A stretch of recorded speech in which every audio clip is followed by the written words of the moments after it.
Well, today's guest speaker is somebody who is truly inspirational.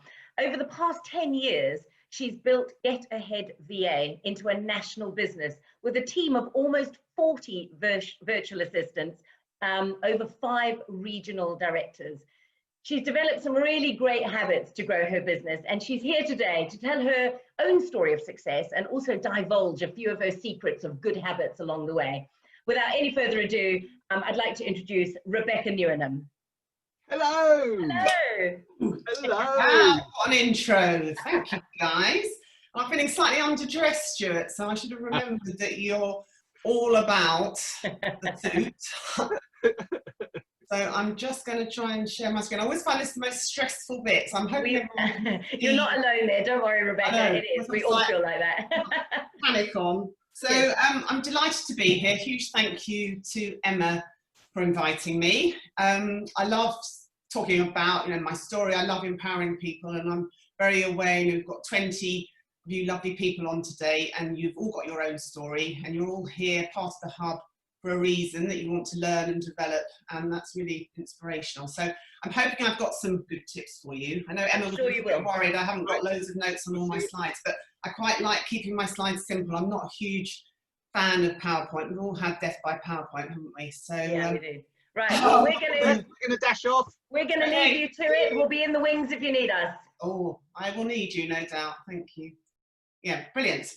So if you can get your pens and paper at the ready, that would be really useful. I'm a co-host of Guildford Ladies, which is a networking group, always slightly cringy name, but a networking group in Guildford.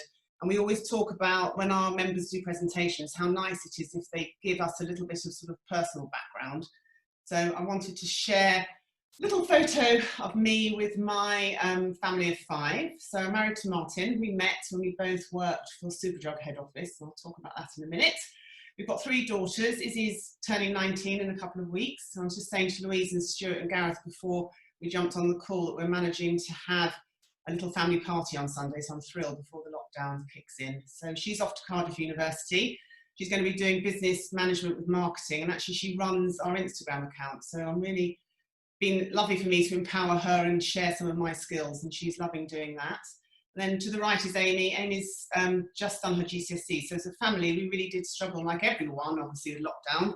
But for my girls, one of them was doing GCSE and one was about to do her A-levels. So it's been a very odd 6 months. And my youngest daughter, she was struggling because, of course, she had to do homework in her bedroom, which she wasn't very impressed with. But I think my saving grace for lockdown has been my prince, Sydney, and you can see me here with him today. Never actually thought I'd be a dog owner, but he's been an amazing sort of part of our family and helped us really rediscover the countryside, and yeah, couldn't be without him now. So that sort of sets the scene. We live in Guildford, central Guildford, and I have always had a home office, and I guess, like probably a lot of you, I'm used to that remote working. And I spoke on BBC Radio Sussex and Surrey at the start of lockdown because they were really keen. I remember I was in London and had a phone call and they said, we really want to talk about how people can work from home. And obviously for me, it's just naturally, it's part of my day-to-day, and from all my team, they're home-based. But I was suddenly sort of exposed and realised how many people didn't know where to start, didn't know where to work from, didn't know how to sort of manage their time. So I've spoken a lot about these productivity tips in the last few months, and it's just really interesting seeing how we can all change our way of working and adapt. But I think the overriding thing is in your time management. So we're going to talk about that quite a lot today.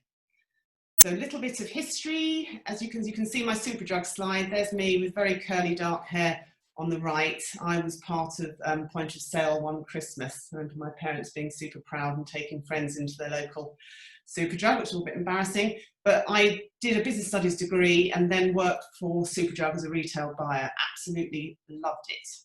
And for me, branding and creating things and listening to customers and producing products and understanding supply and demand has been really, really key for me.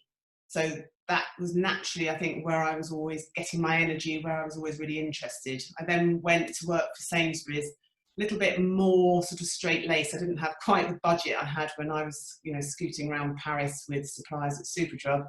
I did feminine hygiene, baby products, and it was really strange. I was a baby buyer. I had no children. I had to get into the mindset of people that I didn't really know about. So that was really fascinating for me. But I think that's where I got my bug, my desire for actually wanting to create things for people and actually rediscover what they wanted to do. So my retail background enabled me then to really hone in on creating Get Ahead and creating a brand. So roll on 2010, I've got 3 children. Robin, my youngest daughter, was just starting school, and Martin and I spoke a lot about what did I want next. You know, did I want a second career, or did I want to go back into the retail world? I guess for me, the nearest retailer avoiding London would have been Waitrose. And I actually thought, no, I've got more in me.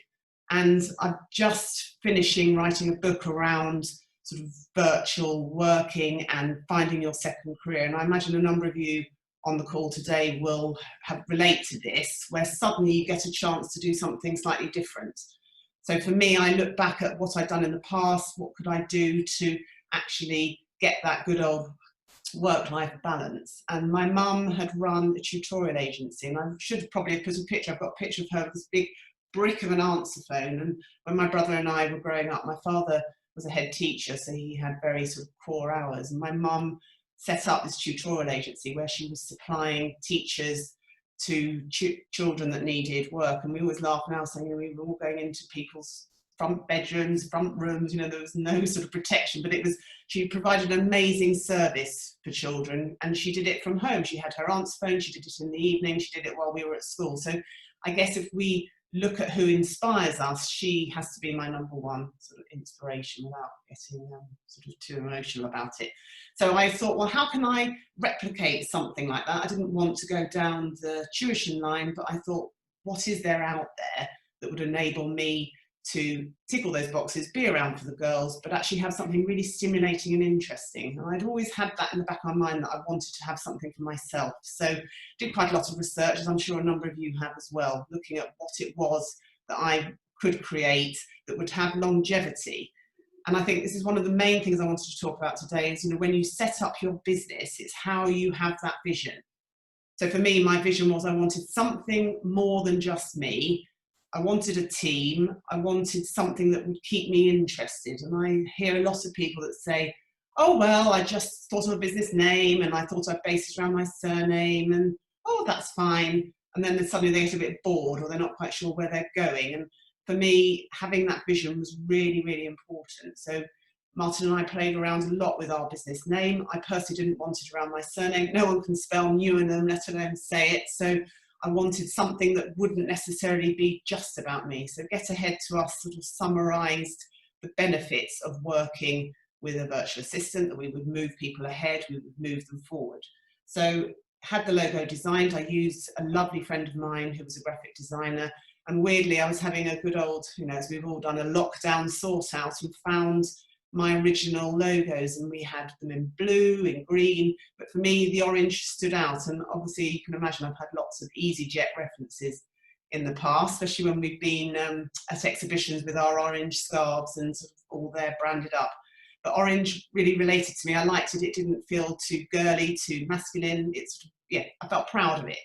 And I think that's something else I wanted to say to you today. It's about, you need to feel proud of what you're doing.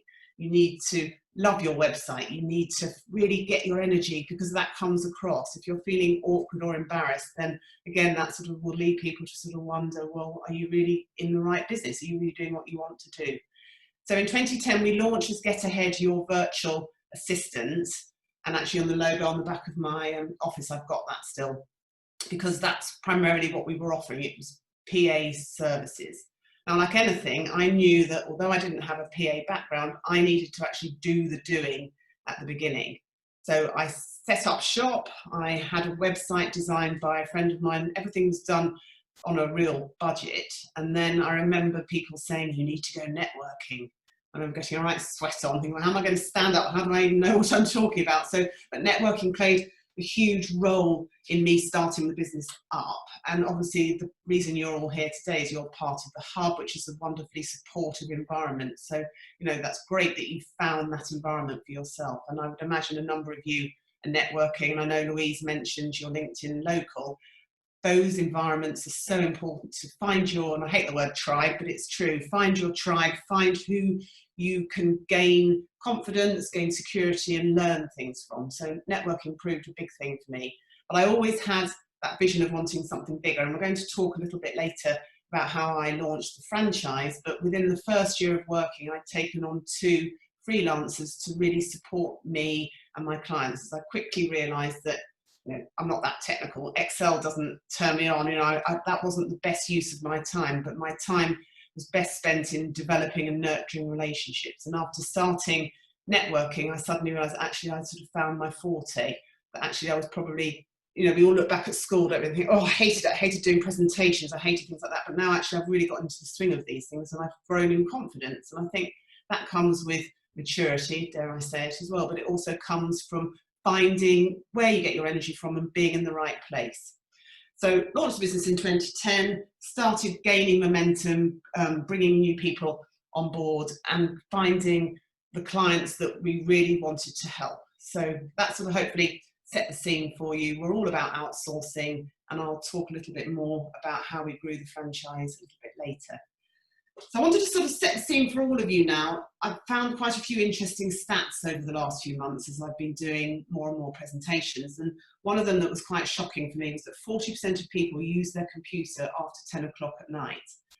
Now, one thing I wanted to stress is I think we all need to find the best time for us to work. There's no right or wrong. I know a lot of people, you know, have to work in the evening, or perhaps they find that they're better suited to working in the evening. But certainly for me, I can't bear working in the evening. I'm not very good after sort of 5 o'clock at night. So I was just quite shocked actually at the number of people that are utilising their evening and sitting down at work. And I guess, you know, obviously sometimes needs, musts and timetables and things like that mean that you have to, but I was quite surprised at that, because I think actually you should, as business owners, really task yourself with operating in those core hours to enable you to be at your best, but also to enable you to have that work-life balance and cut off. I'm just reading Dr. I think it's Chatterjee's 4 Pillars book at the moment, and I started that last night, and he's all about carving out even 10-15 minutes for yourself twice a day, which gives huge benefits and even prevents you from having to have medication and things. So I just wanted to sort of set the scene and sort of bear that in mind for you. The other thing that I thought was quite interesting was that people check emails and phones every 6 minutes during the day. So I was wondering actually how many of you are probably scrolling through your emails as I'm talking, because I know I can sometimes get distracted when I'm meant to be doing something else, and I also get that, you know, we need to be responsive. And I have to say, for me, email checking is one of the things I struggle with. I've been on a number of, you know, digital detox courses. I get really engaged with them, and then I suddenly find myself slipping back. I just need to check. And I think as a business owner, it's really hard, because if you're offering a service where you're efficient and you're on it, it is important to respond. But I think we all need to do some work around this in terms of setting ourselves boundaries. I've now got on my phone an option where it shuts down some of the apps after a certain time, although I do know now how to override them. But it is actually, from a perception point of view, not always great to be answering, you know, work emails in the evening. It's good to be efficient and proactive, but I think you need to set those very clear boundaries. And in the Dr. Chatterjee's book, he talks about having a Sunday with no technology. Well, that's something I really need to work on, but it's just an interesting fact. So I was just quite amused to wonder how many of you have been checking your emails. And then this summarises very much the classic business owner. You've set the business up, you've got your website, you found your logo, as I did, and I was really excited. I was chomping at the bit, went out networking. There was a vague feeling of actually, was this it now? You know, this is what I'm doing. Where am I going to go? How am I going to take this further? This isn't quite what I thought it was going to be. And I think a lot of you, I would imagine, can relate to this sort of feeling where you get the initial real excitement and then suddenly think, oh, I'm not quite sure this is what I was wanting. So as part of my talk today, I'm going to sort of talk about ways of helping you sort of evolve, have your vision, but it's also really, really important that you share and get support as and when you need it. And clearly, you know, the hub that you're part of is a prime example of how you can get that. You know, I've been really impressed with Louise and Stuart's energy. They're there to help you, and that's really, really reassuring. And I think for me, when I launched the business, my friends and family were my biggest sales force. You know, I told them what I was doing, and actually a really close friend of mine and mum at school introduced me to my first 2 clients.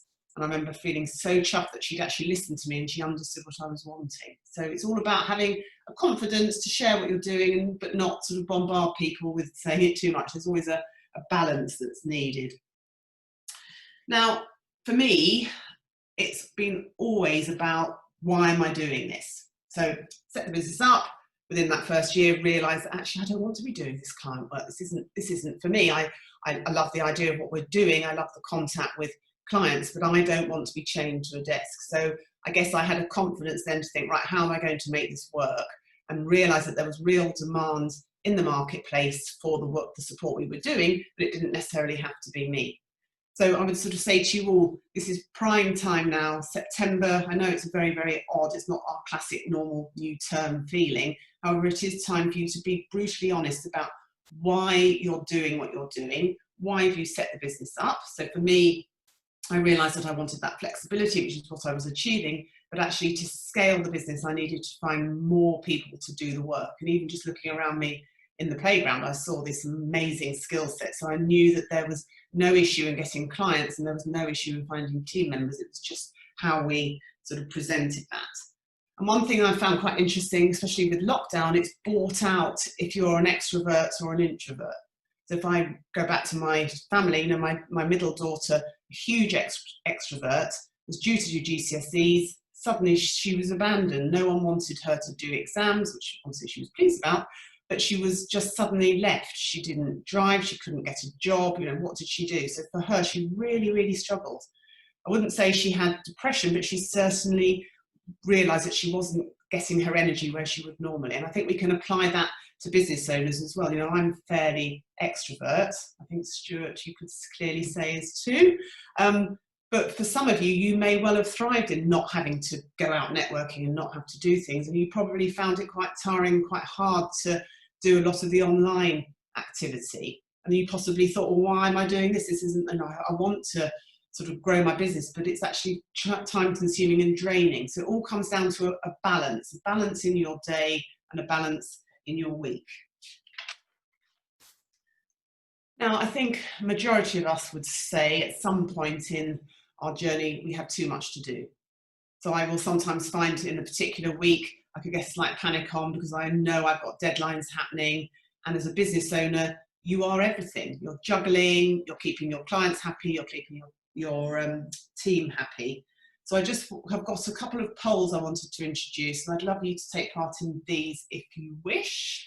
It's just going to help us sort of focus a little bit. So I'm going to launch the first poll, and it's who looks at their phones, emails or laptops after 10 o'clock at night. So I don't know if you're going to be honest here, guys, but it'll just be quite interesting as a focus for all of us just to have a little look.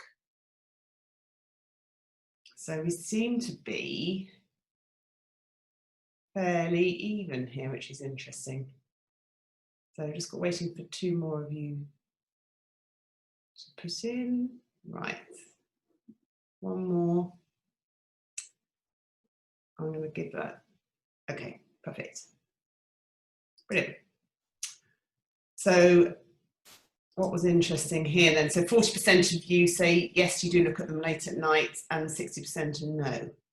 So that's an interesting one. So I think like me, some of you are sort of set. So it may be something just to think about after today. It's actually when you find yourself reaching for your laptop, is it actually the most beneficial thing to be doing? So I'm now going to do a poll number 2. So poll number 2, what is your current biggest work headache? So are you too busy? There aren't enough hours in the day. Is work fairly quiet and you'd really like to find some more clients? Do you know what you'd like to do but you don't have the skills to do it? And that's often a big one in terms of if you've got something quite complex you need to do. Do you need support, but by the time you told someone how to do it, you could have done it yourself? And that is a big one that we hear a lot of. And finally, I know where I want to be, but I don't know how to get there. So have a little think about this. It's slightly wordy, but it's just quite interesting to sort of help us all really focus on, at the moment, what is our current biggest work headache?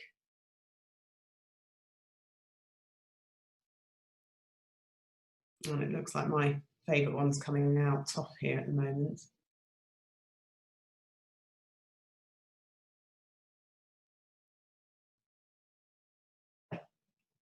And I think the other BAs on this call would be interested in this, because it's a question we get asked a lot by clients. You know, I need support, but by the time I tell someone, I might as well have done it myself. So I think it's all around a mindset piece here often, in terms of the client or the business owner realising that they do have to put a little bit of effort into telling someone what they need to do. Oh, so brilliant. Thank you for that. So I'll share those results. So you can see, 30% of you saying I need support by the time I've told someone. So that's certainly something, you know, I can talk to anyone about out of this session. And I know that the VAs in the room can also talk to you about it, but it's that whole piece around actually onboarding and realising that there is an element of having to explain what you want to do. But once you've done it, you don't have to think about it again. Brilliant. So I'm now going to look at poll number 3. So what's taking up most of your time? So is it chargeable work that only you can deliver? Is it good old admin, finances, good old social media? Is it marketing? Or is it, as some people might say, the dreaded business development? So trying to find new business, not quite sure where you're going. So these are all things I think we can all relate to, that they're often on our list as business owners, but it's quite interesting for us just to see where you're at the moment.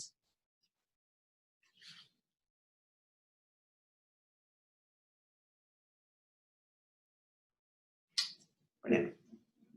Just let you finish that off.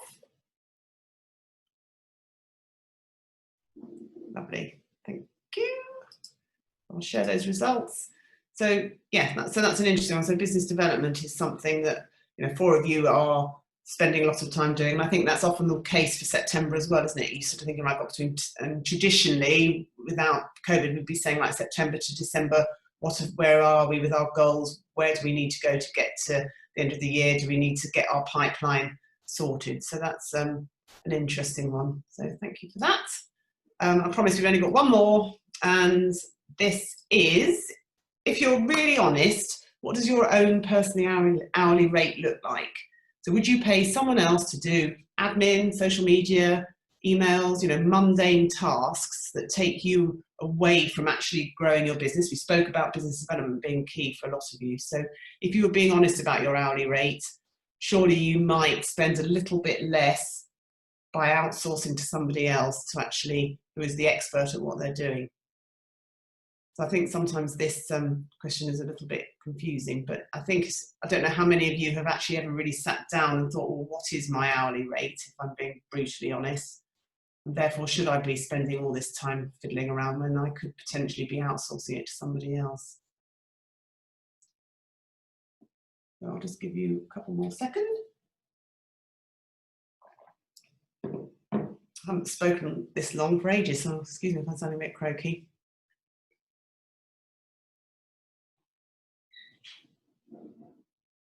So, oh, thank you. Thank you for being so obedient and doing what you're told, which is great. It's always a funny feeling when you're doing a webinar. I think Stuart and Louise would agree with me. You want to see people's faces. So I'm looking forward to the session later where we can interact a little bit more.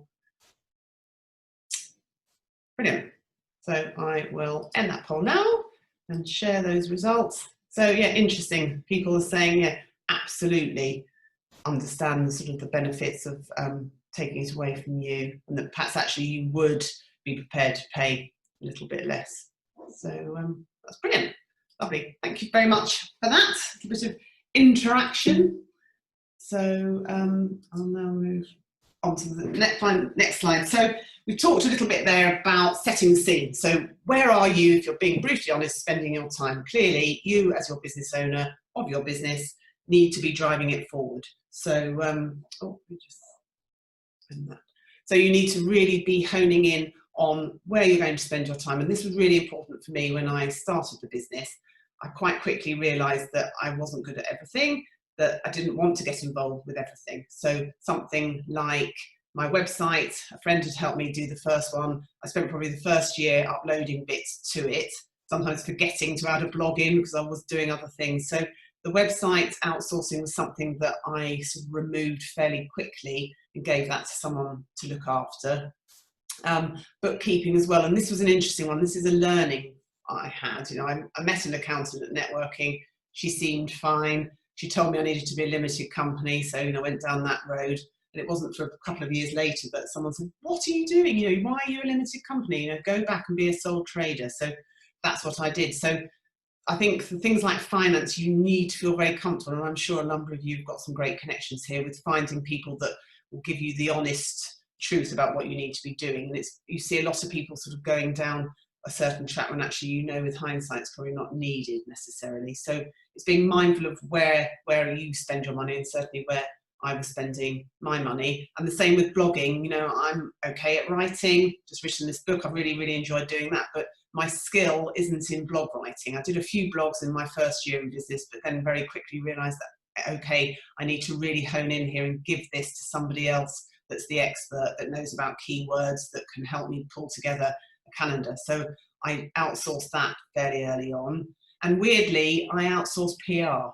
Now I knew that, okay, I was networking, doing lots of things, but I knew that if I wanted to gain momentum and grow as quickly as I had in my head, I needed some support with PR. So I met lovely Caroline Saunders at a networking group. She was just starting out and we really bonded together. So I have always outsourced to her probably 4 hours a month from a very early stage of my business career. She does award entries for me. She answers online journal requests. She puts me forward for articles. So if I search my name, I come up in a lot of online references, thanks to Caroline for putting me forward. So that was always, it was quite a big part of my monthly outgoings, but to me it was really important because I had that vision. I wanted something bigger, and in order to escalate and speed that up, I needed to really have some help from somebody else.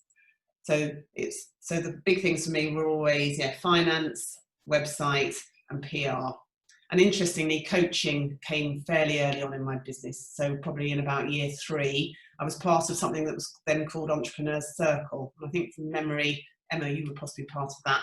But it was a really interesting, very much like you get here at the Signal. I had a sense of, you know, other fellow business owners there, being a really lovely community. And I met somebody that was a coach. She was just about to get a different qualification, and she asked if I would be her sort of case study. So lucky for me, I had 6 months of free coaching. And then after that, I then decided I couldn't live without it. So, you know, I paid something like £150 a month at that stage for a coach, but she was absolutely amazing. She was my sounding board, and we worked together for about 3 or 4 years.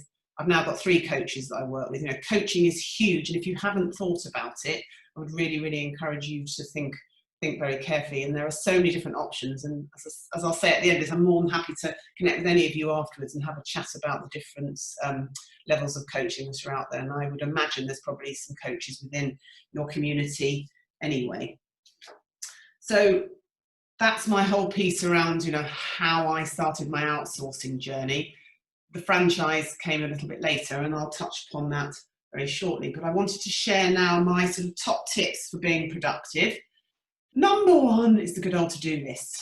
Now, I've got hundreds of to-do lists, and we've even designed and branded up some that we give to clients. But for me, I am still quite traditional. I love writing things down. I love a daily list. I'll sit the night before and write my list. I'll have a plan for the week, and I adore ticking things off.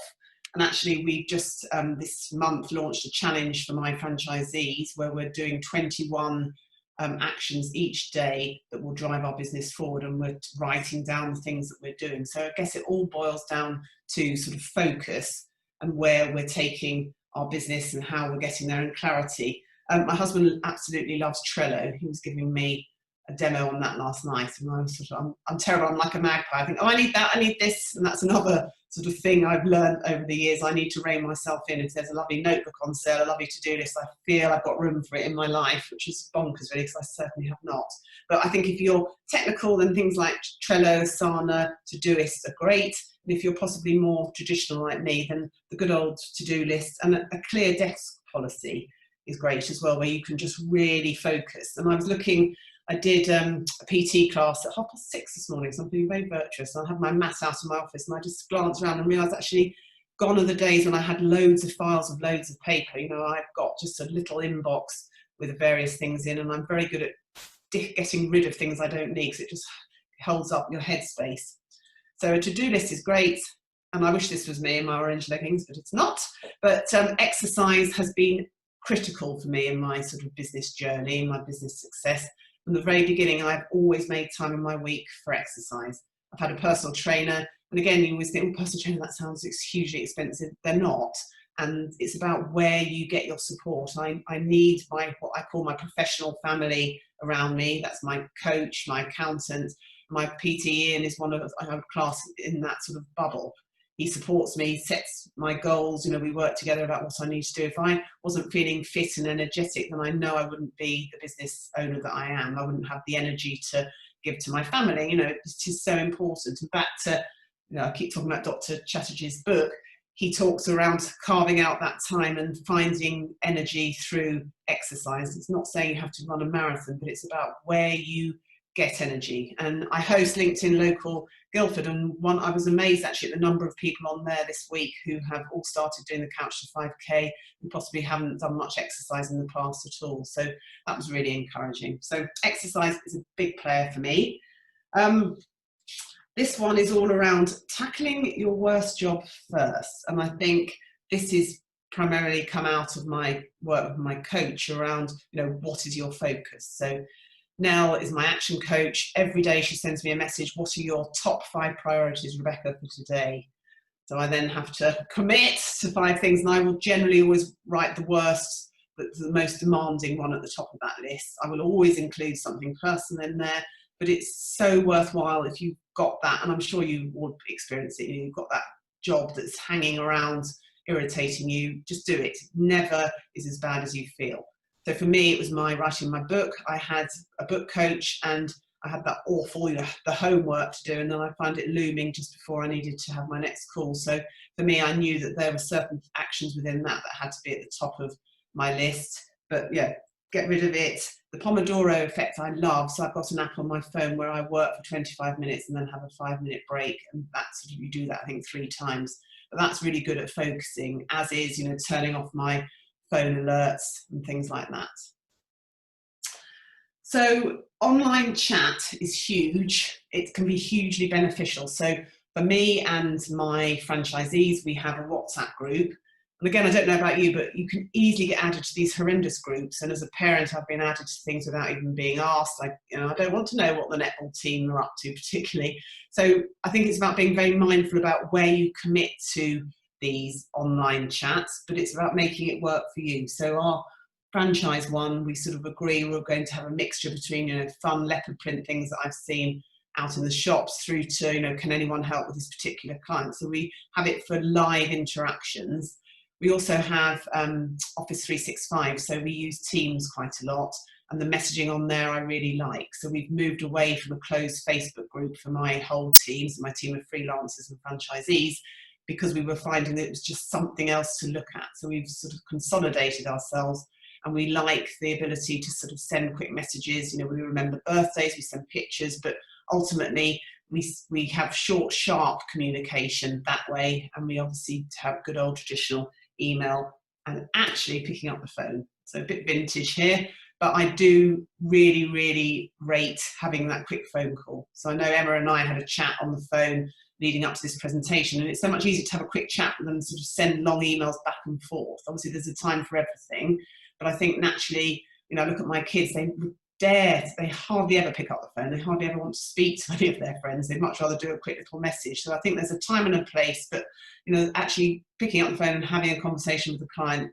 it can, you know, give you such a wonderful, quick, I don't know, much more real life expression, and you don't lose things in translation as you would do perhaps on too much chat. So I think there's a real time and a place for chat, for Trello, and for all those different things. And again, we can talk about this in our session coming up.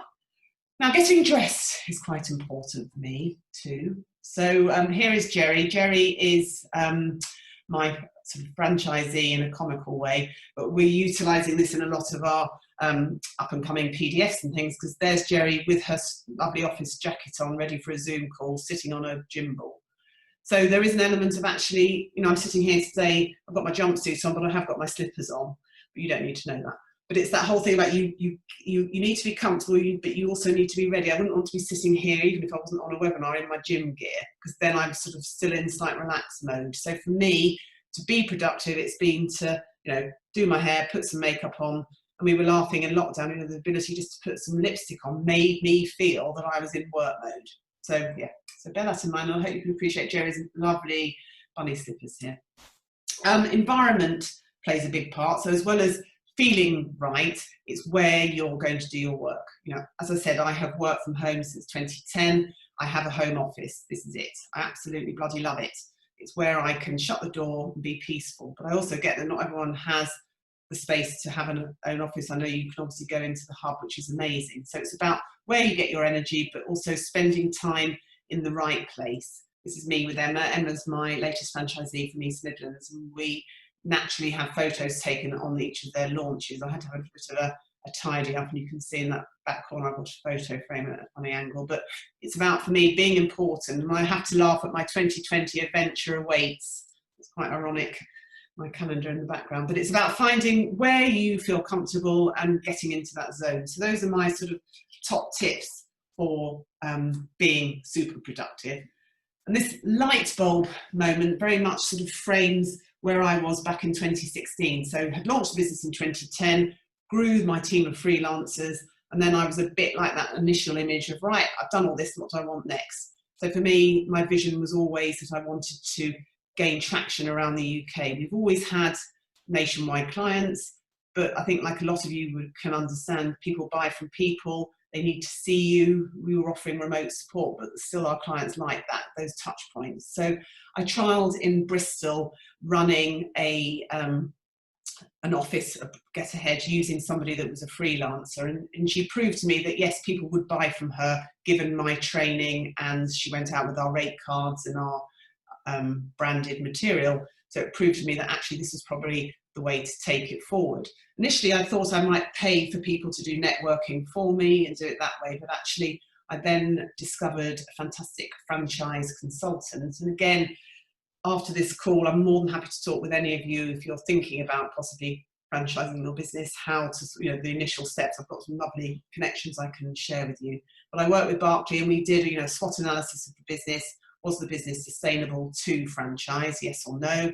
And, you know, we came out with yes, absolutely, but we need to do a pilot of that. And I sort of told, I do a lot of things, have a big mouth, tell people what I'm thinking of doing. And one of my freelance team said, oh, I'd really like to work with you doing your trial. So Carrie launched our Hampshire office with me, and that was amazing. And I think it proved to me that when you're wanting to scale or you're wanting to make a change in your business, it's doing it with the right people. Carrie was super up for any challenge. We did a business exhibition. We worked very closely together to hone the franchise way of working. I think sometimes franchising has quite negative connotations. You hear of, you know, the greedy franchisor that wants to change the franchise fee, or they get the franchise fee and the franchisee never hears from them again. So for me, it was very much, I was making a commitment to scaling my business, to growing it, but I was also making a commitment to new franchisees as they came on board, that I'd be working with them, mentoring them every step of the way. Because obviously I get a percentage of their monthly turnover. I'd be daft, if I'm being brutally honest, not to invest in them and make it work. And also, you know, my brand, I am super protective and proud of what I've created. The last thing I wanted it was to go pear-shaped. So for me, the franchise model made total sense. But what I've learned along the line, so we launched this in 2017, I've had 2 franchisees that have finished. So I had a guy in Bristol, I got carried away. He was a man, I was like, oh, great.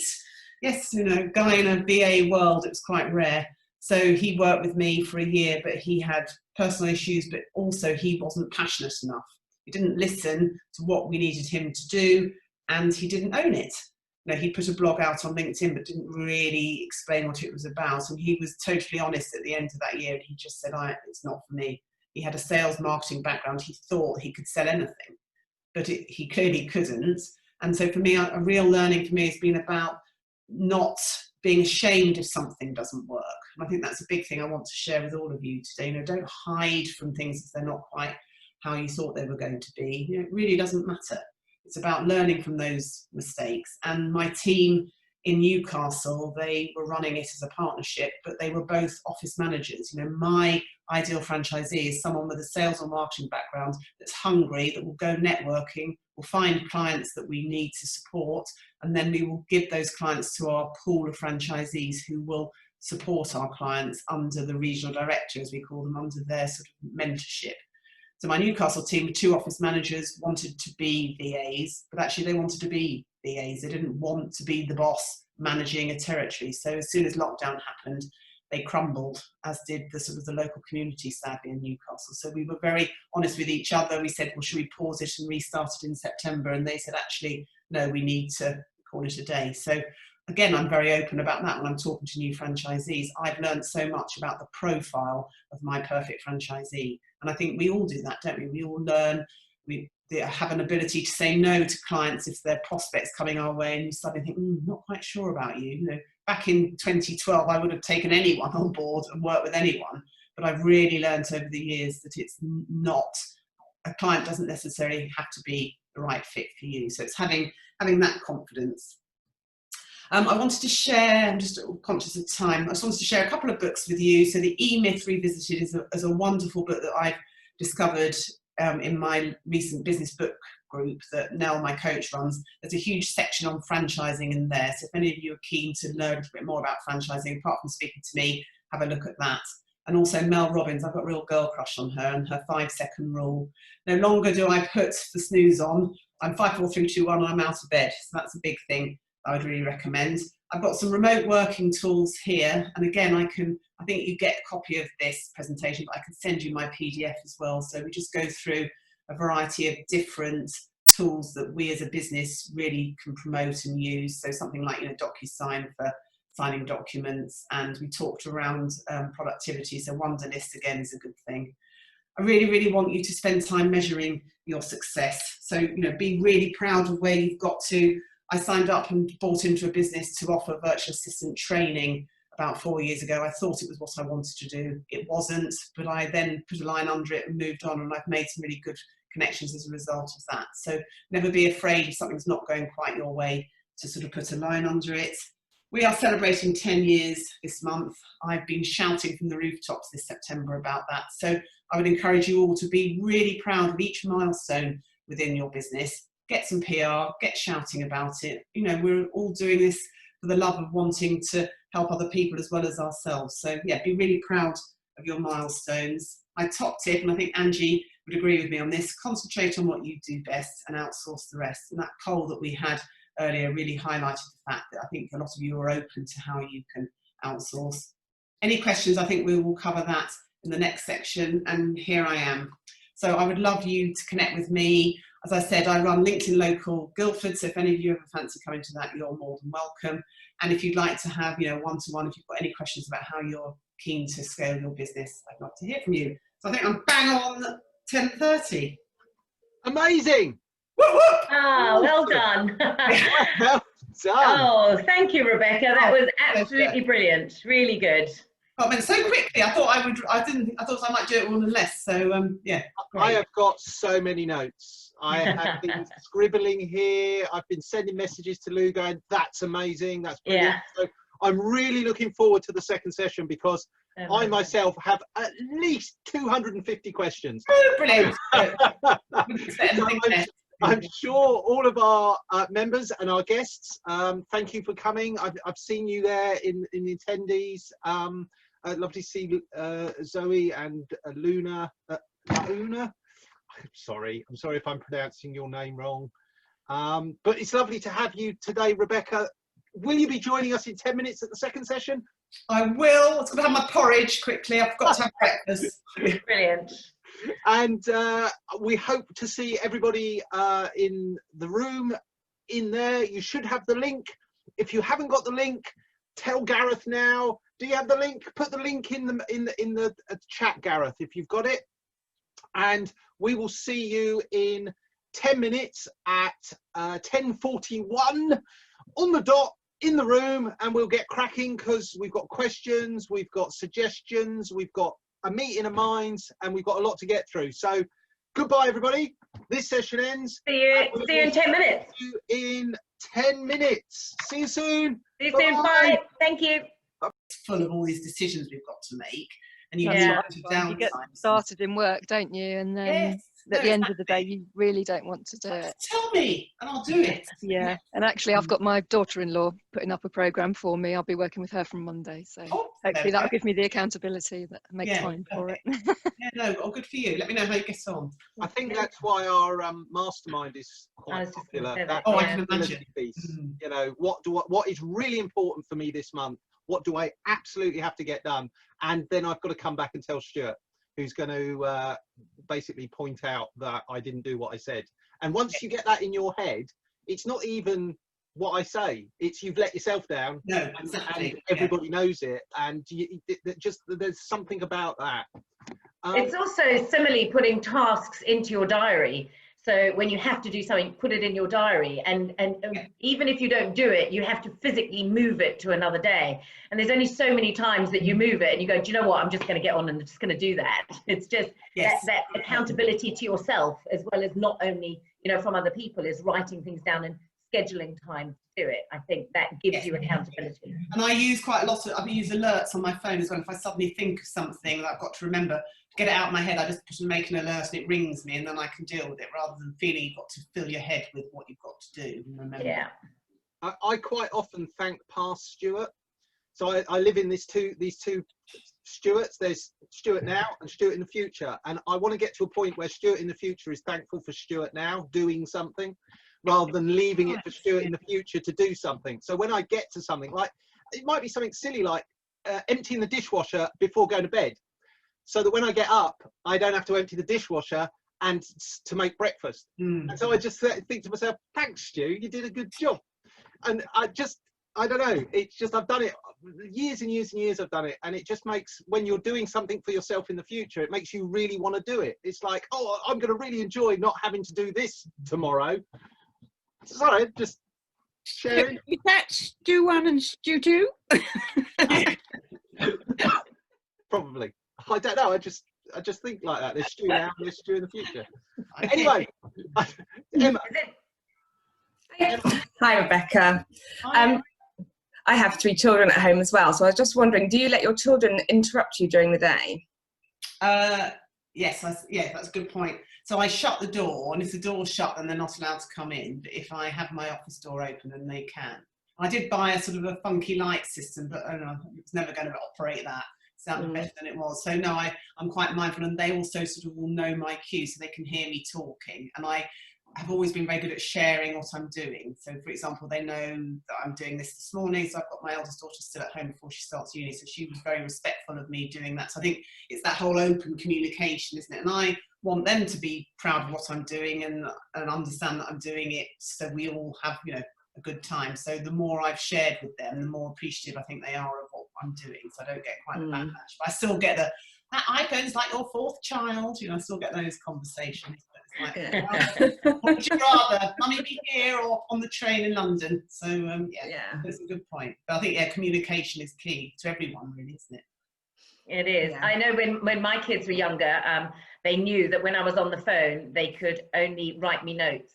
They couldn't speak because I was on the phone, probably to a client. So often I'd be working in the dining room when I didn't have my own office. I'd be in the dining room, but they'd have to write little notes. And to be fair, you know, Calvin's 25 now. When I'm on the phone, he still comes and just writes notes. They just don't learn not to interrupt when you're on the telephone.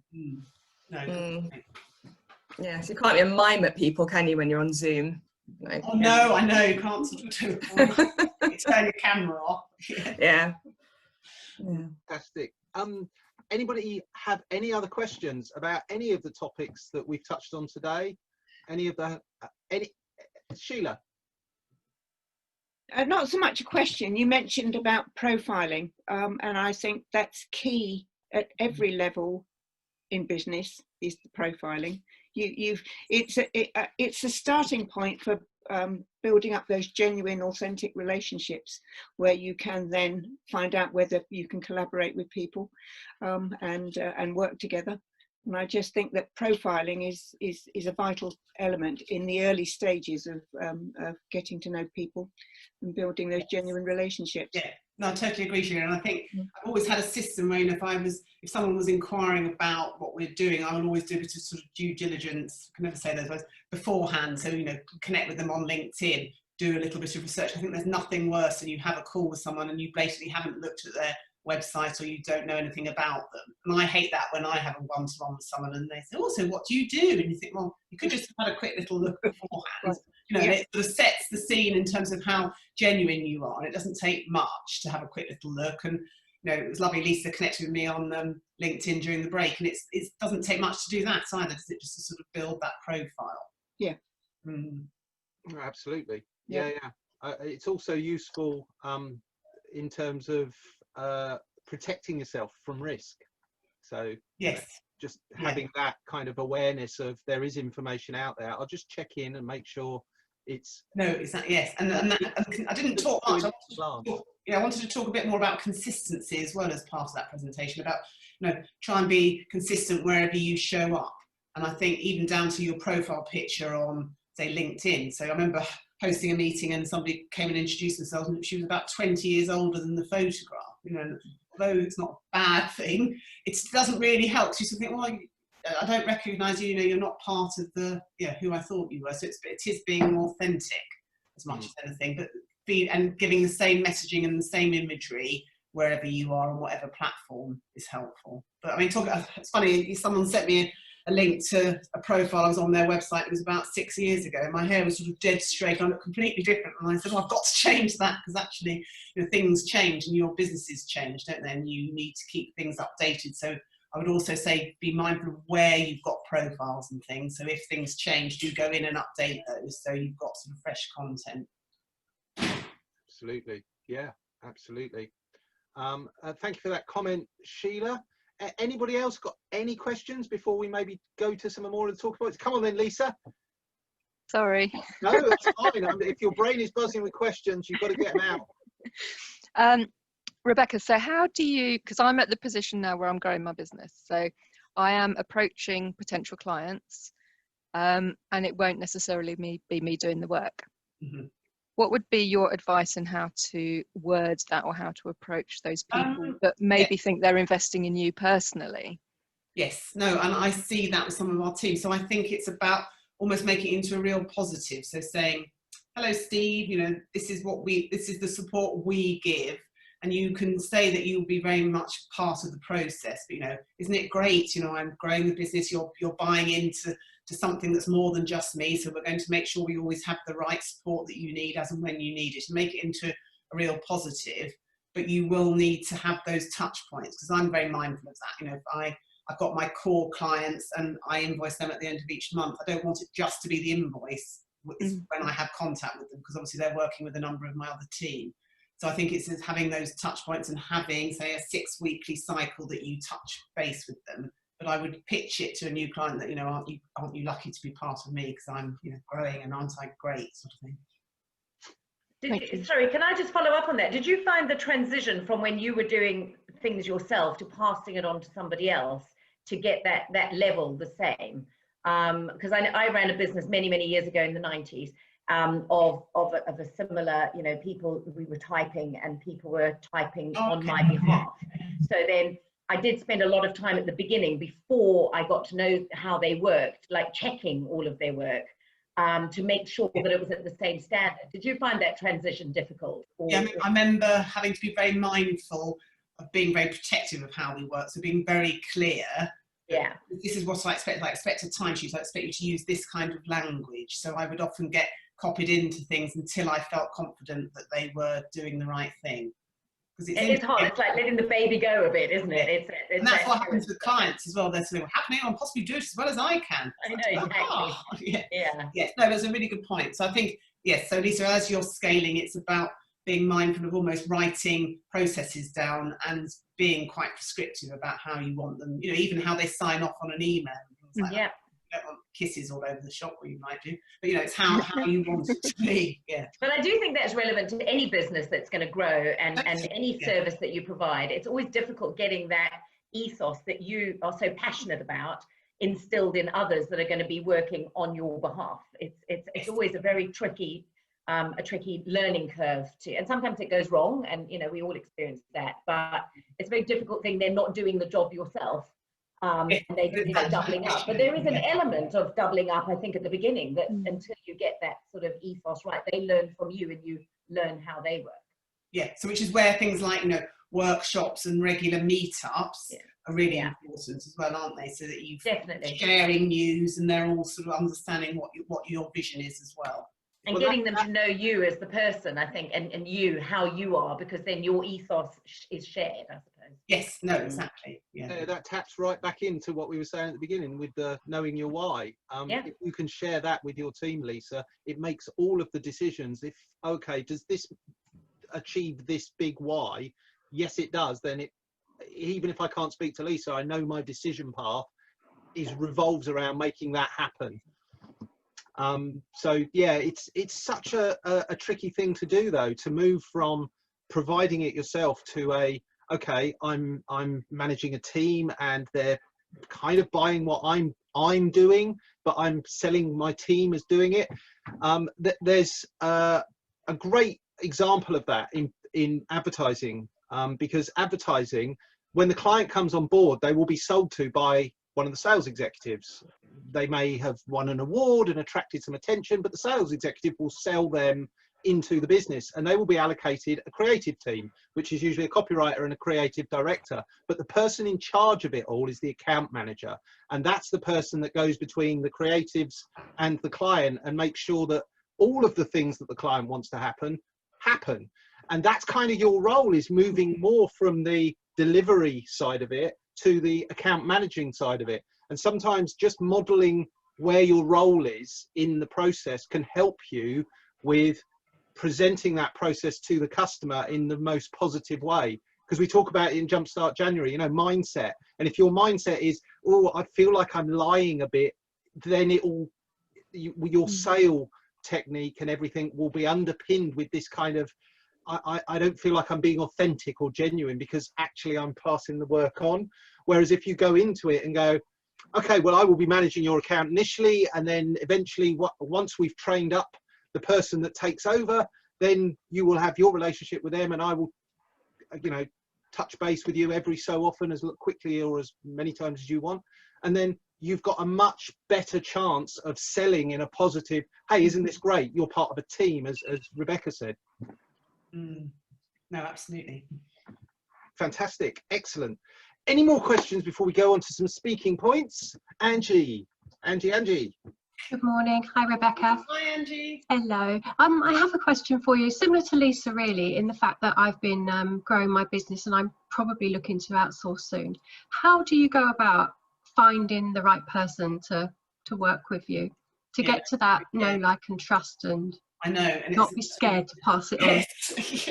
No, really good point. And I get a lot of emails and people saying, oh, my children are now at preschool, I'm ready for a few hours. So I think my initial thing is you need to feel comfortable that they've got the time available. Because I think often people want to sort of, they see being a VA as a quick win. I can fit it around the kids, so I can do that. So my first point would be, you know, really understand their reason for wanting to do it. Is it because they think, oh, it's quick and easy, or is it because they are naturally skilled at, you know, admin, organising, and they're ready? So what their sort of stage in life is, and then also what their expectations are. Because again, I remember when I first started, I was sort of taking on more people than I probably really needed, and then some of them were getting frustrated because I wasn't giving them the hours. So my advice to both you and Lisa would be, yeah, just get one person that you really feel you've got a connection with and fill them up with the hours to get that loyalty.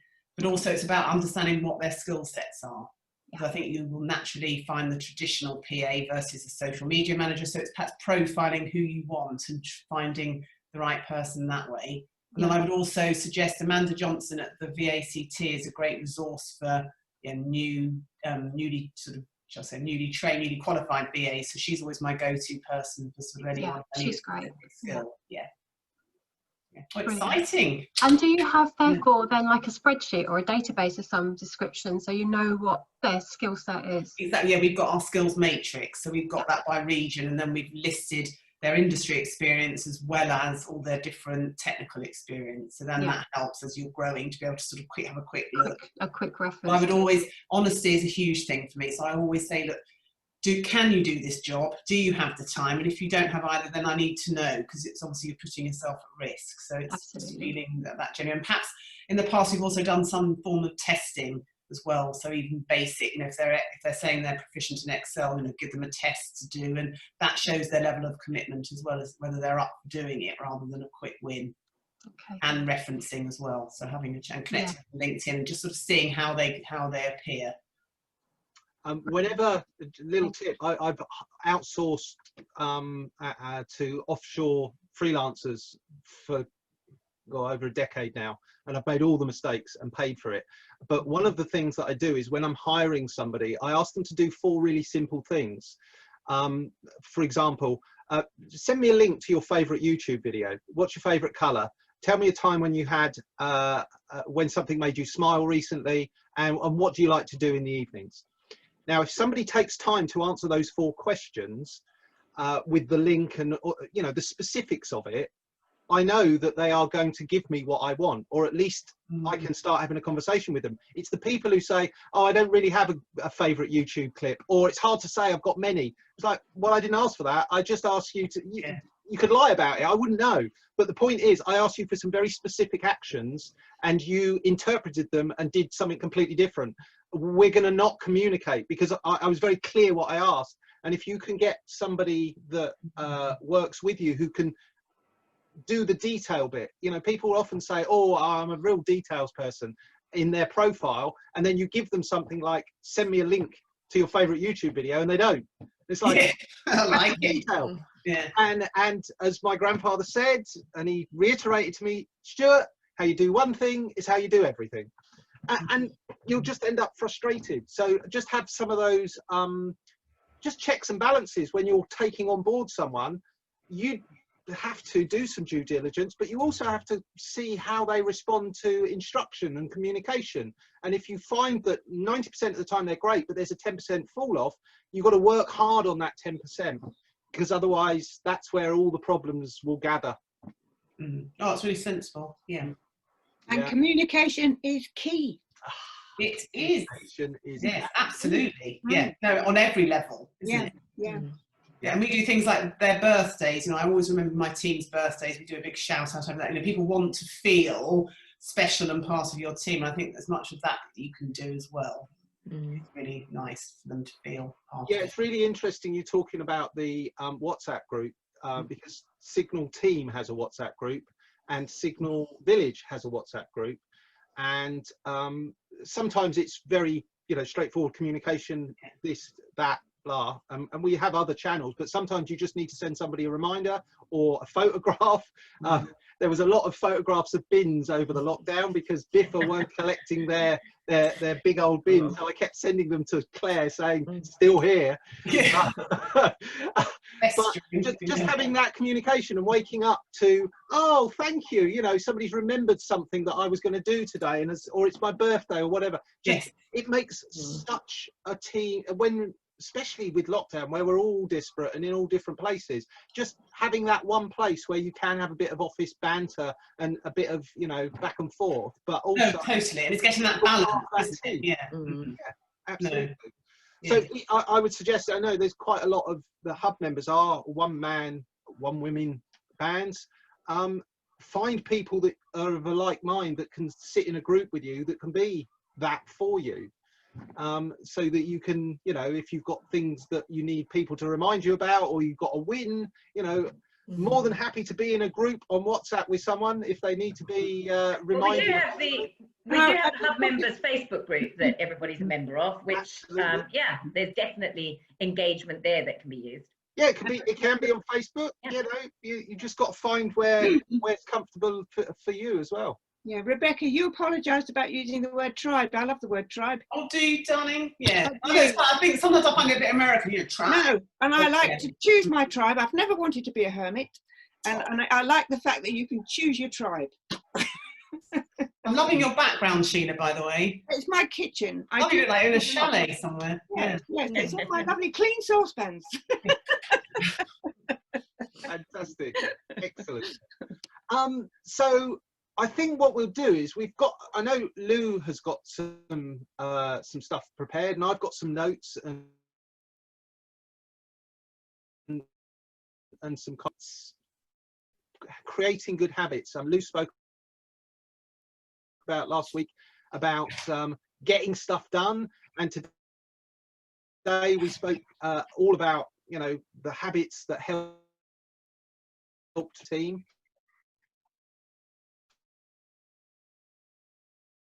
Maybe some of the negative habits and how we can change them into maybe more positive habits.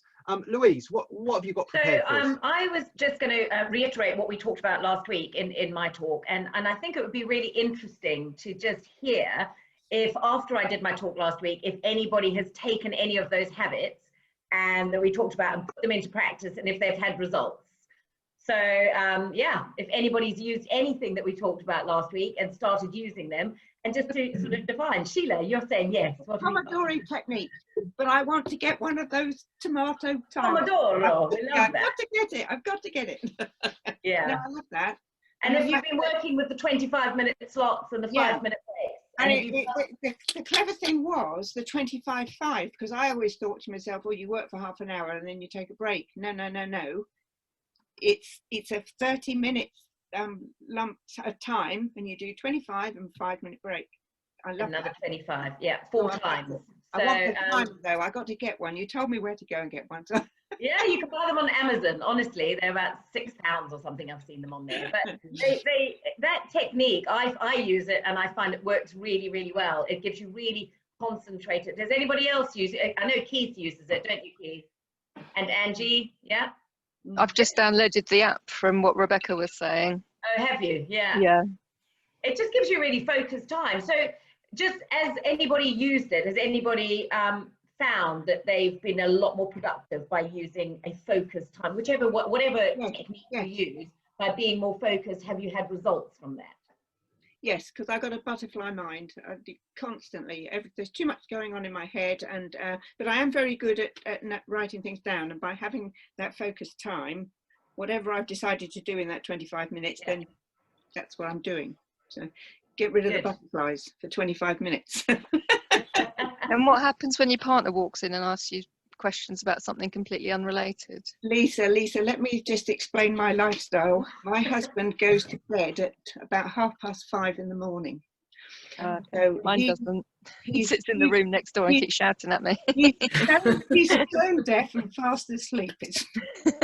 But again, I think, Lisa, in fairness and in all seriousness, that goes down to communication. It's this is what's happening. I'm going to be doing this for the next 2 hours. I'm going to be really concentrated. If it's absolutely urgent and the house is burning down, yes. But if not, I'd really appreciate it because I'm trying to get that done. I think I am trying about communicating out. Yeah, they're difficult to train. I appreciate that sometimes. I think that's right, and I think as well it's important. It's like if clients ring, I very rarely answer the phone to them if I'm in the middle of my 25 minutes, because when you think about it, the most they're going to have to wait is half an hour. Exactly. And much likely less than that, because if you're halfway through, then you have to wait 10 minutes for you to talk them back. But you don't lose the concentration into what you're doing. Exactly. And the other important thing I think with that technique, having done it for I can't remember how many years now, is remembering to take the breaks as well and actually make the breaks. Yeah. So don't just trick the thing at the end of 25 minutes and say, all right, I'm going to do another 25 minutes now. Do actually have the 5-minute break, because you need those breaks to make it work. Yeah. Because the basic thing for me with it that works, I think, is that, and I'm sure we've all been there, that let's suppose you've got to go and catch the train, but there's something you've got to do before you go and catch the train. Miraculously, you get that done in the time before you need to go and catch the train, even though normally it might take you 2 hours. And it comes back to the old saying of that work expands to fit the time available. We talk about that in Jumpstart January, where we're talking about you seem to get so much done in the week before you go on holiday. So much gets done, and when you're on holiday, you kind of forget all of the stuff that was superfluous. And the second point we always make is no one emailed the fire brigade. So focus, 25 minutes, half an hour. Does it matter if you don't get back to that email or that phone call for half an hour? Are you using the technique again now then, Keith? Yeah, I use it all the time. Yeah. and it does. I mean, I actually notice if I slip out of using it, then I notice my productivity drop. And you know, I'm very conscious that, and sometimes I do drop out of it because you just do, life happens. Well, we're humans, that happens sometimes, But then I still think, right, I need, you know, from Monday I'm going to get back into that again, because that's that important. And the other thing that I've started doing, I think I mentioned this last week, but the other thing that I've started doing, which I haven't done in the past, coming back to that thing of the things that we don't want to do, is the real eat that frog thing first thing in the morning. So whatever the first task is the horrible task, because hey, do you know what? I've certainly found that clearing that puts you in such a positive mood for the rest of the day that again that actually helps your productivity through the rest of the day. And yeah, I think that's it's that sense of achievement, isn't it, when you've done something that has been hanging over you. Once you've done it, you're like, wow, that wasn't so bad. I could definitely, and it gives you that inspiration to keep going.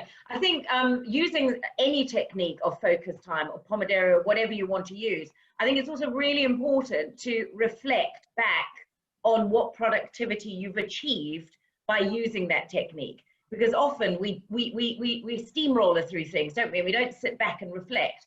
And I think it's important at the end of your day is just to like really reflect on how productive you've been and how you've managed to do it. And then if it's worked well, you'll be more inclined to sort of repeat it the next day, as opposed to using it like a chore. Reflect. I think it's really important to do that, to show that you are being more productive by doing these things.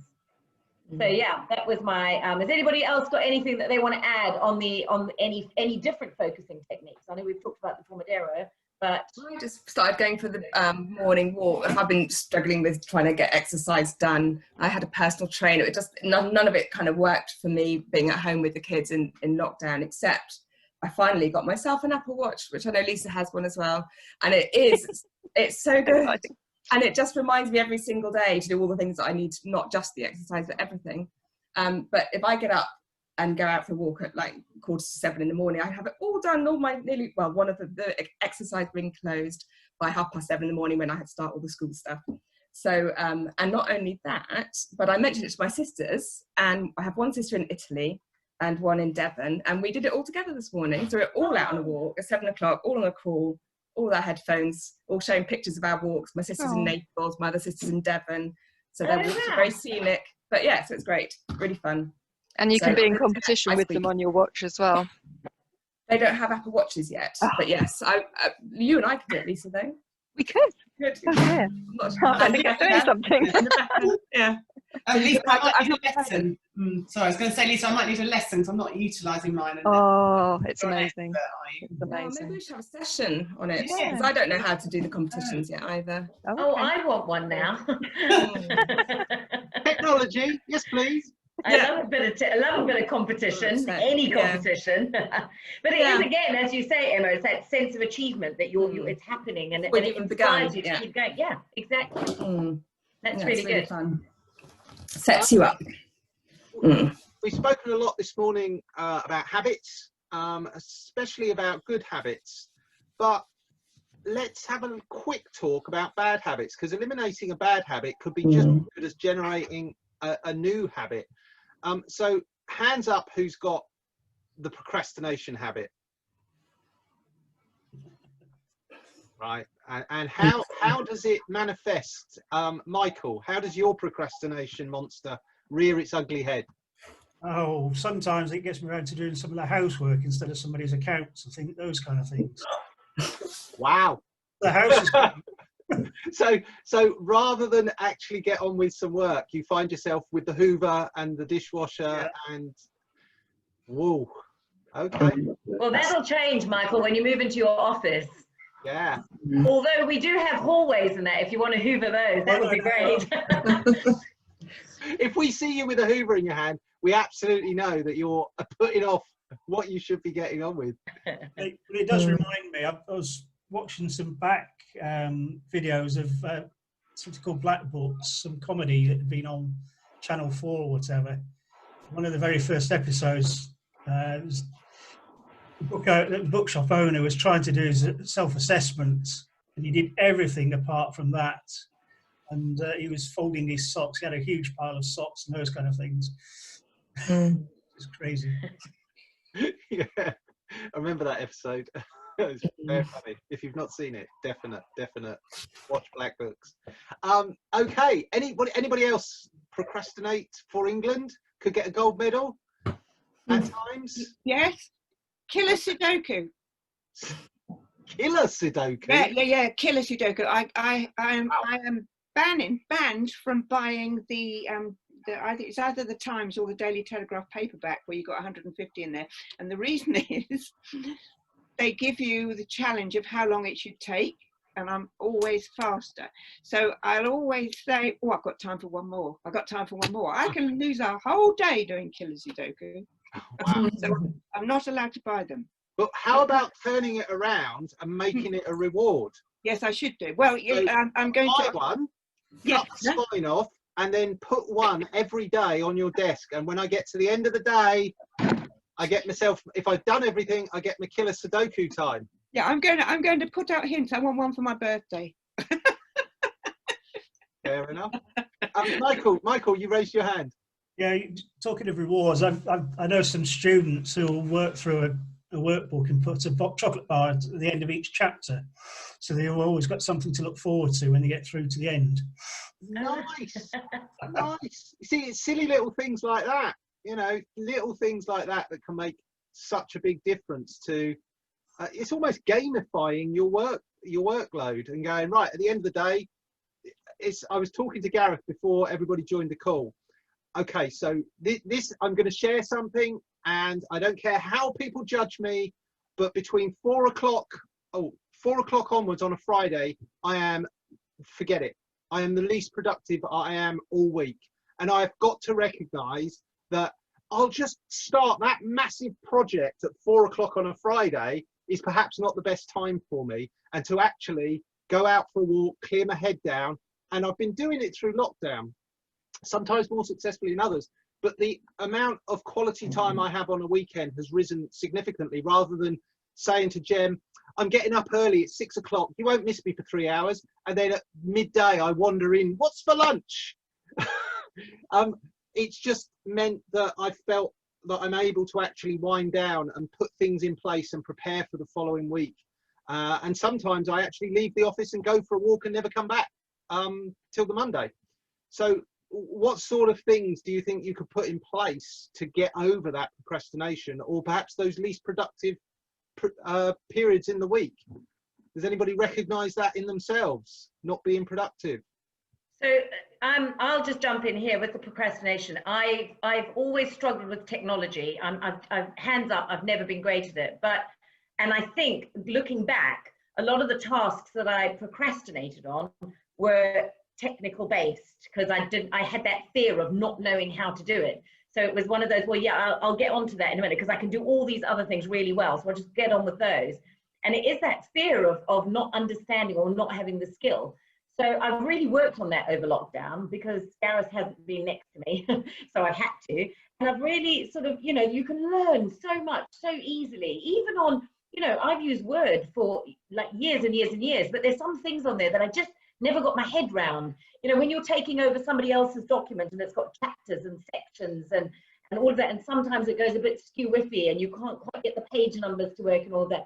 I can do it, but it takes a long time. So I've learned some things. Angie sent me a link to somebody who gives really good, and I've looked at those. They're brilliant, Angie. But learning, just going on YouTube and maybe learning how to do it has really increased my productivity and taken away that sort of fear of like, oh, I can't do it because I'm not going to do it really well, so I'm not going to do it at all for the minute. So I think it is that fear sometimes. I also think it's part of, and Rebecca spoke about this, is adapting to that change. Things in your business are going to change as it moves along and it grows and all the rest of it. And with technology, it's constant change. It's almost like you walk away from it, you come back and it's changed. And I think it's sometimes with technology, there's just that fear of change and that being uncomfortable with change, rather than thinking, oh, it's changed. Okay, what's the new way of doing it? You think, why doesn't it do it like it used to do? And we get hung up in that kind of mindset. Does anybody else have experience there? Does anybody else feel like that with regard to technology, or are you all wizards at it? Oh, You're all wizards at it. Graham's worked terrible for NASA, he's got no problems. You've got no problems there. No, technology, I get cross with the language that the computer uses, and I think, well, I don't understand what you said. It doesn't make any sense to me what you said, and then whatever it said will disappear off the screen, and you think, well, now I'm no further forward because you said something I didn't understand. Now you've said I can't do what I'm doing, but you haven't told me how to do it. So, and that's when I have a hissy fit and get a killer Sudoku out. But it also could be, you know, a fear of speaking in public or going to a networking event, or you're shy, or it doesn't matter what it is. I mean, if you're not comfortable going to a networking event or going to a Zoom call or whatever, you would say, well, I'll do that, but then you land up not doing it because you have that fear. So, or they can come along to our first session next month and learn from Judith Quinn about how to be an excellent speaker. Exactly. But it is all those skills, isn't it? Really learning on skills, which definitely does diminish procrastination to a degree. Graham was about to make a point. Go on, Graham. Well, no, just about technology. I think just having the right kit and keeping everything current is quite an investment. Yeah. So I'm finding myself with slightly aging applications and things that are starting to break. Yes. So the technology refresh. Yeah, it can be expensive to keep up to date because, you know, there are certain apps on one of my iPads that the iPad's too old and it won't update beyond the operating system. So I've lost access to some of those apps, and you feel like, well, I paid for this, why isn't it working? But I guess that's how technology is able. That is how technology is. So, yeah, sure. Yeah, absolutely. So procrastination is a problem for people, but there was a book I read a while ago now, but it always stuck with me. Who's heard of The 7 Habits of Highly Effective People by Stephen R. Covey? Yeah, it is an absolute staple. I'm going to quickly run through the habits because they are really, really interesting, and I've paraphrased them to make them kind of, rather than having to just explain a one word. So habit number 1, don't sit and wait in reactive mode, waiting for problems to happen before taking action. So be a bit more proactive. Okay. Habit 2, envisage what you want in the future so you can work and plan towards it. What we were just talking about with Lisa, you know, that account manager mindset. Habit 3, focus. You know, there was a phrase that Stephen Covey had, which was, the main thing is to keep the main thing the main thing. And whilst it might seem like a bit of an aphorism, it is the point that we all suffer from, is we lose focus. A new shiny thing comes along, we get distracted. Habit 4, thinking win-win for mutually beneficial solutions or agreements. So it's not that I win and you lose out, but how can I make sure that what I get also allows you to get what you want? And I think Rebecca, having run a VA program, she's working for her VAs to have wins. She's working for her business to have wins, but she's also working for her customers to have wins. So that's making sure that everything aligns with everybody's success, and that can be a tough job. Habit 5, use empathetic listening to genuinely understand a person. This compels them to reciprocate and keep an open mind to allow them to be influenced by you. So as soon as you tell someone they're wrong, they shut down. But if you say, that's really interesting, can you explain your viewpoint? I've not heard it expressed like that. They'll lean into you, they'll explain their viewpoint, and you can then explain your viewpoint and go, right, okay, because my understanding is this, rather than trying to dictate to them what to think. Habit 6, combining the strengths of people through positive teamwork. Well, I think a demonstration of positive teamwork is VAs, you know, working with their customers, working with their clients. And habit 7, continue to improve and use your skills. I mean, is it just me, but we've been speaking about these 7 habits since the start of this session. You know, all of the things that we're talking about are covered in that book. So I'd highly recommend that you you go and have a listen if you're an Audible fan, or go and download it, stick it on your Kindle and have a read of it. But it's about taking that activity, those activities, those habits, and ingraining them. And sometimes you have to consciously be aware that, right, now I'm going to do it like this. And, you know, the research is 21 iterations of to break a habit. So if you need to break a habit, you've got to consciously think about that habit and not doing it at least 21 times before it becomes the new habit. And a case in point was, we changed where a light switch was in the bathroom when we had our old house. I always reached for where the old place was. There was a mark on the wall where I would go, oh, and it was on the complete other side. And I never broke it. And if I'd had a mindset of like, I'm going to the bathroom, I need to remember it's on this side, but I didn't. As soon as I went to go to the bathroom, I fell into that, just that flow of like, yeah, oh, no. And then that became my habit. So sometimes it takes some conscious awareness to break a habit. Keith raised an interesting point. He talked about, I think it was Keith, he talked about Eat That Frog, the book, Brian Tracy book, another great book. So he talks about procrastination in terms of, if you've got something unpleasant to do in a day, which was eat a frog, you might as well do it at the start of the day, because if you definitely 100% have to do it, get it over and done with. So is there anything at the moment that any of the people present are putting off to tomorrow that they feel that they could get done today? Raise your hand if you're just pushing something a little unpleasant off, and actually you just need to get on and do it. Yeah, just me. That's, oh, yeah, John, go on, tell me. You put your hand up, I spotted you. Okay, all right, Scott, I'm muted now. No, we've got an awkward quote to do at some point. The guy keeps on trying to hammer the price down, so we're just going to go back with a final offer. So what is the fear behind that, putting it off, that procrastination? Is it a fear that you'll put your price in and he'll just walk away?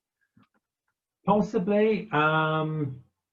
Possibly the fear that I've forgotten something in the costings, it'll come back and bite us later on. Okay. So a lot of it's actually got to, maybe not trying to rush us out immediately, but going through it bit by bit and making sure we haven't forgotten anything. So just sitting down and making sure we spend some time and do it properly. Yes. Oh, okay. So it's about worrying that because you haven't given it enough time and going back quickly, that actually that trips you up down the road. Yeah. Have you communicated that to the customer, that there are a lot, what he's asking is interesting, but there's a lot to go through, and giving yourself room to do that? No, we haven't. In the past, because he's always been very demanding. In the past, we have now and again told him, you know, these things are not as simple as he thinks. He's not a very on the ball person. He often replies to the same email twice with 2 different answers. Somebody there needs somebody to help them with that, I think. Yes. And this is for quite a large project, I'm guessing, is it? Yeah. Fair enough. Yeah, you want to get that right. Lou? I have to write a training program for a barrister's chambers, and I know I've got to do it, and I know how to do it. The detail in it is going to take me a long time to research to get the detail, and I gave them a fixed price, and I know that it's going to take me a lot longer to do, and I'm just, you know, so I'm trying to think of a quick win way round to do it without having to spend a huge amount of time. So I've got a lot of research to do, basically, which I haven't had any time to do up until now, but I've got a deadline for the end of October, so I know it's a long deadline, but it's 6 weeks away, but I know it's hanging there. I know I've got to get it done, but again, it's a task which is a much bigger task than I anticipated. Wow. Yeah, it sometimes happens, you know, It you does. put the price in and suddenly Well, you lift do, up because something and you go, oh, I didn't realize that. Yeah. Yeah. So still learning as we go, even at my ripe old age, still learning. Absolutely. But I think it's about, well, not only communication with the customer, but building that relationship, because one of the ways that I see web developers tripping themselves up is they'll put in a fixed price, and then the customer comes back and their expectation or assumption about certain things is beyond that budget. So they expect certain things to be there. They just assume that because it's like that on another website, and none of this has been spoken about. And then it gets to the point where you've effectively run out of hours because the money has run out. You've done all your hours on the project and you hand it over and they go, well, what about this, this, this, and this, and this, and this? And whilst you do have a contract, it doesn't specifically exclude that. So you end up rushing through these final bits and you end up with an annoyed customer leaving you because they feel like you didn't do what you were supposed to do. And you feel like, well, you didn't pay me to do this, you didn't ask me to do this, and actually... Exactly. You know, well, you must have some experience in this, Rebecca, with regard to, you know, costing out jobs that obviously sometimes take a lot longer. Oh, I mean, I could so relate to your point, Louise. You sort of think you're doing a fair thing. So historically, we've always charged to the minute. And I used to be very like, aren't we amazing? You know, so fair. But what I'm noticing a lot now, especially since lockdown, actually clients want to have a handle on how much something is going to cost them. Yeah. We're doing much more sort of packaging things up and giving people the opportunity to almost sort of buy those outright rather than feel that, you know, the flexibility piece could go on. And that's something, I guess, about the whole piece when you're working with new team members, especially for Lisa and Angie, it's about being very clear in your communication with the clients about how long something might take.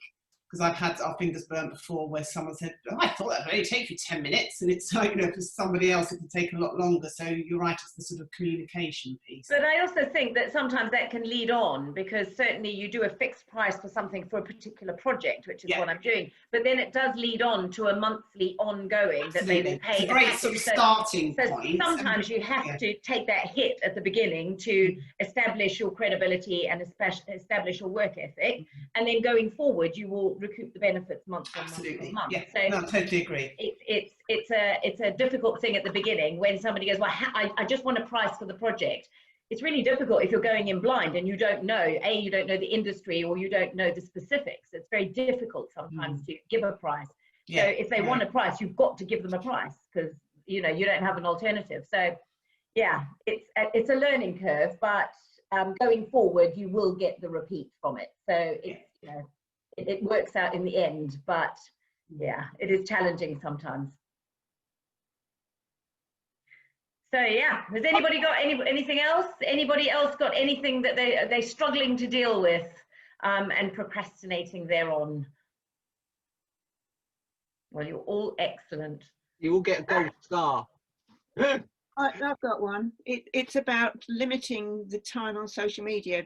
In network marketing, it's a very popular platform, whichever platform you use within that sphere. And I can so easily get dragged into, well, I better just check them out. And it's not necessarily about individuals putting up posts that have been notified. It's about, well, I'd better check that out before I then check this. And I think, you've done way too much here. You've actually achieved nothing. And actually dedicating the right time to social media. And this is where I'm going to get help from the hubbub. Brilliant. That could turn into a song, couldn't it? Yeah, I hadn't thought about that. Oh, after beer o'clock, I turn into song. Definitely, most things go into song at beer o'clock. Okay, well, we've only got a couple of minutes or so left. I'd just like to say thank you so much to Rebecca. I mean, she's a very busy lady, and to spend her Friday morning with us, thank you very much. Let's give her a round of applause. Yeah. Thank you, Rebecca. I loved it. Thank you. You've been such a receptive audience. So, and you clearly get so much from Signal. So I think we need to give you a round of applause because you're clearly, you know, you're working so hard to empower local businesses. So it's really impressive. Fantastic. If there's been any points that raised that you want to explore more with Rebecca, how do they get hold of you, Rebecca? Yeah, LinkedIn is probably just the easiest place, or check me out on the website. But I am the only Rebecca Newenham Becky Newenham, I think, on LinkedIn. So yeah. Oh, connect with you on LinkedIn and send you messages there. Brilliant, excellent. Lou, have you got any final points you would like to cover? Just a thank you to everybody coming today, and also don't forget to book onto LinkedIn Local for next week on Tuesday if you haven't already. So we'd love to see you all there, as many as you possible. Yeah, come along. Rebecca, you're more than welcome to come along as well. Yeah, come along. It's open to everybody, and yeah, I hope you all have a lovely weekend. It's going to be lovely sunshine as well. Absolutely. And LinkedIn Local, is that run with Rob and Sarah? Rob and Sarah, yeah, and Emma, obviously. So the four of us will all be there next Tuesday. Yes, I hear good things. I missed the last one, and I'm kicking myself because apparently the banter was very, very, very good. I missed out on that. There was some in-jokes going around, I noticed. And Got to be in it. Yeah, in it to win it. Thank you all for attending. I'm going to put in the chat the email address again for those grant applications. Don't forget, the cutoff for the pre-application is 12 noon on the 15th of September next week. If you've got any questions, fire through the information that we asked for, and we will get back to you before that application deadline and go through it all with you. It's going to be quite busy once we've got the newsletter or the email going out. So, you know, we expect a lot of expressions of interest. Get in early. If that's it, I'm going to return you to your day. Go and be very, very good. Not procrastinate. Get those good habits going, and we'll see you next Friday. Your weekly good habit of coming to the hub. We've got the member spotlight. What can you remind us, Lou, who we've got again? So we've got Michael, who's in the room with us today. Michael's joining us next Friday. Suzanne Driver and Alistair Shanks next week. Wonderful. Yeah, excellent. Make sure you book onto that. Brilliant.